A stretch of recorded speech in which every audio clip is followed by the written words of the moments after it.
Hello everyone, my name is Norberto Quetzal and I'm a teacher at Linda Vista School from Blue Creek, Orange Walk right here in Belize. It's such a privilege to be part of the Culture Symposium. Today I am honored to share something that's very close to my heart, our outreach program called Routes to Roots, teaching the K-12 curriculum through archaeology. This is a collaboration with Dr. Eleanor King from Howard University, Dr. Daniel Ver Gallegos from the University of Puerto Rico, Mayagüez, and Alana Pengali. Working alongside them has opened doors for students because it has allowed them to learn in ways that goes far beyond the classroom. And one of those moments that truly captures what this project is about happened at La Milpa archaeological site. As we walk among the ancient plaza, one of my students paused, looked around and asked, "Sir, are we walking where Maya once walked?" That was a spark. That moment we knew students were connecting with history in a living, personal way. Talking about the spark, one of my favorite parts of this program is watching students experience something completely new. When they first arrived at La Milpa, they thought it was just another field trip until they step onto the Maya Plaza. Then everything changes. Well, we saw it on their face. That mix of curiosity and amazement as they realize they're standing on the same place where the Maya once lived, built, and learned. And that is what inspired this quote you see here. When students step onto the Maya Plaza, history becomes a living map. Archaeology has this incredible power to connect classroom to living heritage. It gives students a sense of place, identity, and creativity while building teamwork and pride. They're not just learning about history anymore, they're being part of it. It lets them experience things in ways no textbook alone can ever provide. The journey began with a vision in 2020. The vision was to bridge archaeology and education so that students can learn about heritage, not only through reading, but through experience. 2020, we got a grant from the National Science Foundation. But the first time students were able to go to the archaeological site was in 2023. We started small with just two schools, Linda Vista School from the Blue Creek community and St. Michael Arts School from San Felipe Village.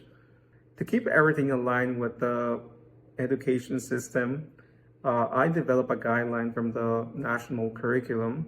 I selected those learning outcomes from the upper grade and high school that allow me to work together with Dr. Marisol Cortez Rincon and Ross Donahue. They transformed those ideas into lesson plans. They created activities that were hands-on, fun, and easy for teachers to continue using back in the classroom. In 2024, we were able to bring another school added to the first ones we had, and this was the Belize High School of Agriculture. There were changes, and there was an addition of the soil lessons now. In 2025, with the help of the Wentworth Grant Foundation, we were able to bring more students. What began as a small outreach has now grown into including so many students and teachers. When students are able to connect to heritage and they can own what they're doing, we understand that students are able to create many things and they can understand more than when they are not actively doing things. When we arrive at La Milpa, you can feel the shift from the chattering in the bus to curiosity. The students look outside the window and see nothing but tall green trees. The deeper we go inside the jungle, the more they realize they're leaving the modern world behind and stepping into history. They're understanding right away, this isn't just another school trip that they're going to. They're about to walk through a place that tells Belize's story long before textbooks ever did. We start today with a short orientation in the plaza area, and then the students rotate in a series of learning stations, each one connecting the national curriculum to heritage and discovery.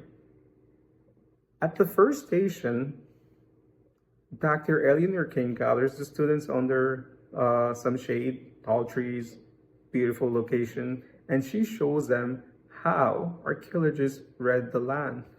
What looks like an ordinary hill could be the remains of a temple or a structure or a plaza.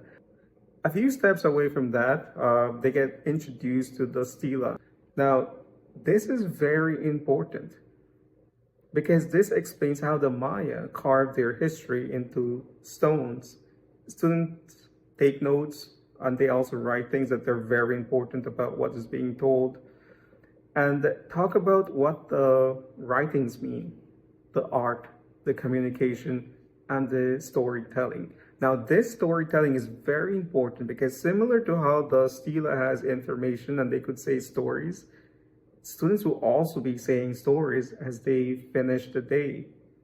But then, after the introduction of the stela, students move on to the pace and compass. As you can see in the slide, you have Wagner Molina from the University of Puerto Rico. He is guiding students with the pace and compass mapping.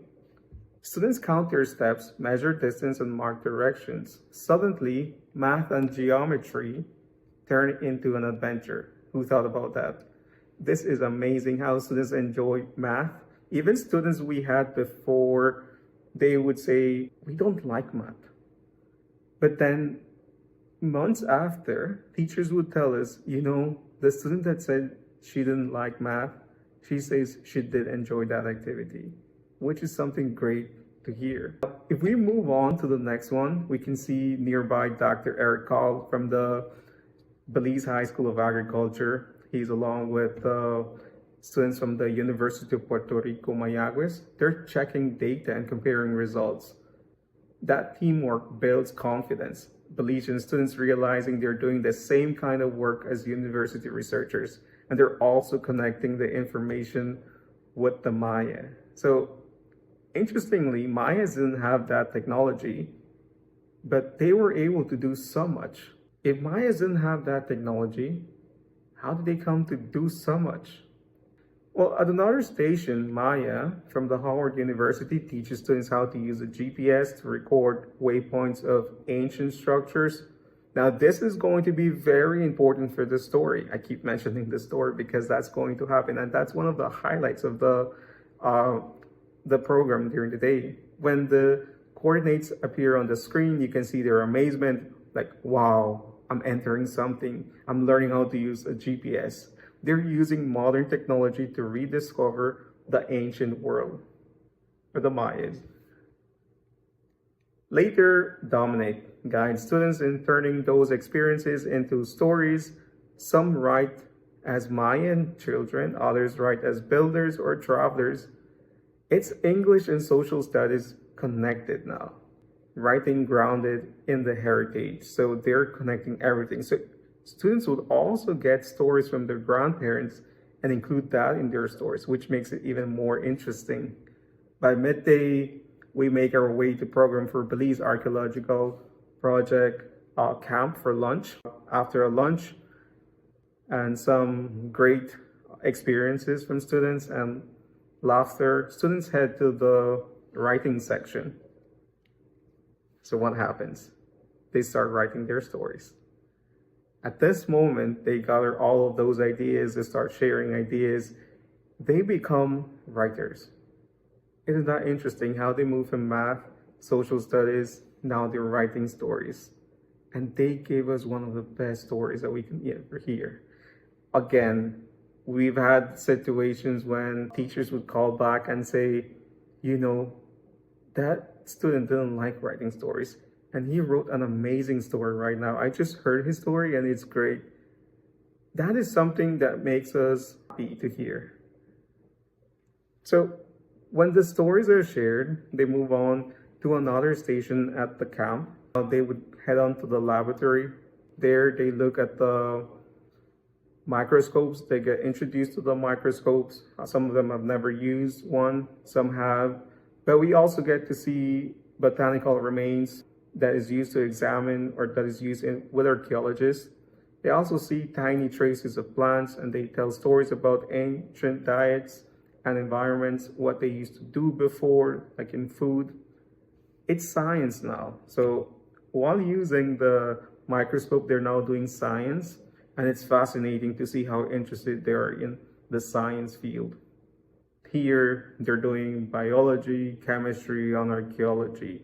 We can say this is more focused for the high school level, but it's also interesting to introduce students in the primary level to something like this. After the laboratory experience, students move on to the other station. The other station is set outside on the open area. We have a section where students are introduced to the soil formation and how factors affect soil. Then they would move on to identifying the type of soils using the Monzel color chart. They match the shades and record data. And this is all from the students from Puerto Rico, Mayagüez, led by Dr. Daniel Bear Gallegos. Here we have many of the villages that are close to agricultural land, and this is perfect because it allows them to understand how soil was very important for the Mayas, and it's also very important for us. This creates a very good connection with science and heritage, how they can learn things from the past and how they can understand how things work. What we've created isn't just a field trip, it's a bridge that connects education to heritage, turning the theory into lived experience. In social studies, students explore identity and heritage by walking where the Maya once walked.